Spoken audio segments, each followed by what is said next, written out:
Je suis né dans une famille athée. Personne ne croyait en Dieu. Ma famille, personne, mes frères, tout mon entourage, personne. Donc à l'âge de 11 ans, j'ai perdu mon papa. Donc j'ai tout perdu en fait pour moi, j'avais perdu tout mon entourage.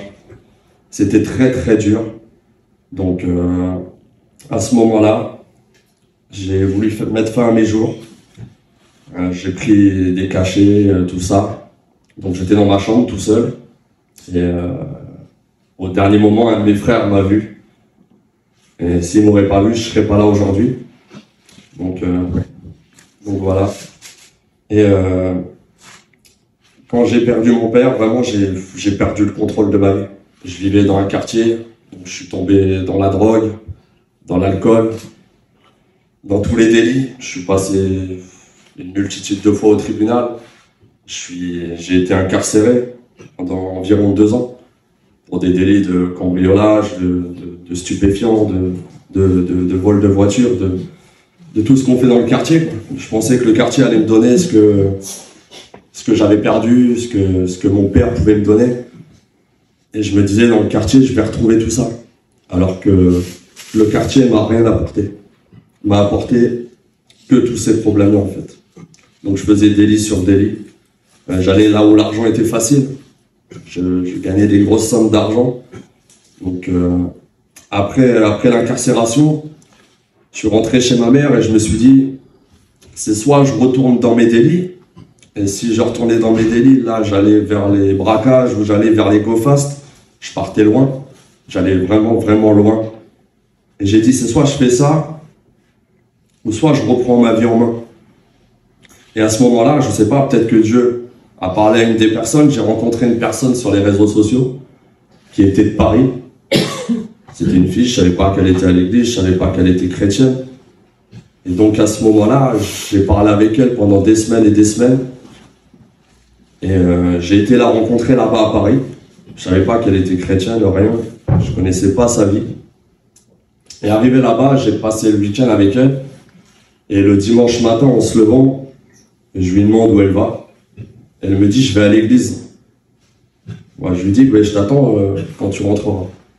Et au dernier moment, au moment de partir, je sais pas, Dieu a peut-être parlé dans mon cœur, il m'a dit, vas-y. Donc j'ai été avec elle à l'église, c'était à Paris. Donc je suis rentré déjà dans l'église, j'ai vu une atmosphère différente que l'atmosphère du monde. J'ai vu l'amour, j'ai vu aucun jugement. J'ai vu vraiment l'amour des personnes qui t'accueillaient, ne te connaissaient même pas et te serraient dans ses bras. Et j'ai écouté la louange, alors que moi j'étais très urbain. J'écoutais du rap, j'écoutais des musiques qui me descendaient. Et là j'ai écouté la louange et la prédication du pasteur. Et là j'ai dit waouh.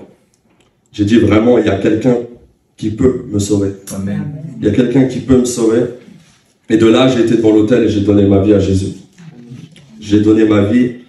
Et 2 ans après, avant de donner le baptême, j'ai pris des cours de fondement, des cours de fondation au baptême. Et 2 ans après, je me suis baptisé.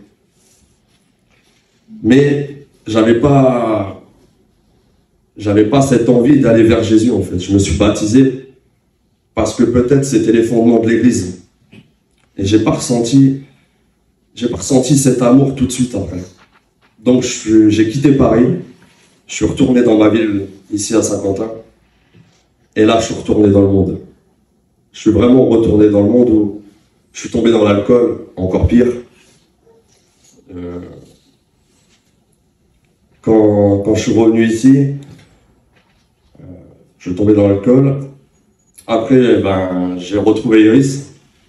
Et même avec le bonheur que j'avais cet attachement à l'alcool, où quand je rentrais le soir du travail, ça commençait par 1 verre, 2 verres, et après ça commençait par 3 litres d'alcool par semaine. Je buvais 3 litres de rhum par semaine. Et si c'était de la bière, je pouvais boire facilement 5 ou 6 litres par jour de bière. Donc j'étais vraiment en addiction avec l'alcool. L'alcool était en train de me détruire.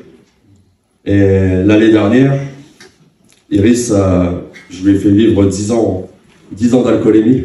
Donc c'est une femme très très forte. C'est une femme qui m'a toujours soutenu. Elle a fait avec ses moyens, mais on n'avait pas Dieu dans notre vie. Jésus était toujours sur moi, mais moi je l'avais abandonné. Et Iris, oui, a vécu 10 ans de choses comme ça, de l'alcool, de colère, où en fait je l'avais laissé de côté. C'était même plus ma femme. C'était vraiment une personne que, quand même je rentrais du travail, la première chose c'était mon verre. C'était l'alcool. Et je l'avais délaissé, même mes enfants, j'avais tout délaissé. Mais vraiment ma passion pour l'alcool, c'était devenu horrible pour elle. Donc l'année dernière, elle m'a mis au pied du mur. Elle m'a dit on arrête. On avait une relation de 8 ans, 2 enfants. Donc j'ai dit waouh. J'ai dit waouh, ça m'a fait vraiment mal. Et de là, j'ai commencé à retourner vers le Seigneur et je lui ai tout mis entre ses mains. Je lui ai dit, je ne peux pas continuer comme ça. Je ne peux pas faire souffrir la femme que tu as mis à mes côtés. Je ne peux pas faire souffrir les enfants que tu as mis dans ma vie pour que je les élève. Donc, on a décidé de rompre pendant 3 semaines. Donc pendant 3 semaines, j'ai tout remis dans les mains du Seigneur.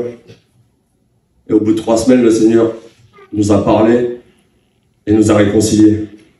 Et nous a dit de tout reconstruire, mais sans tout ça. Le lendemain, je me lève sans avoir prié, rien. Et bien le Seigneur avait fait un miracle dans ma vie parce qu'il m'avait enlevé l'envie de l'alcool. Il m'avait vraiment nettoyé de l'alcool.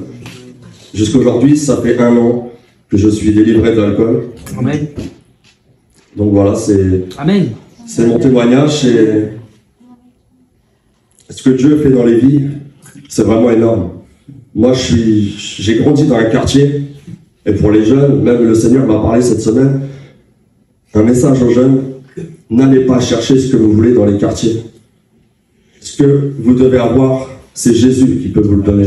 Vraiment, Jésus peut vous donner. Le quartier ne vous donnera rien, mais vous pouvez donner quelque chose au quartier. Amen.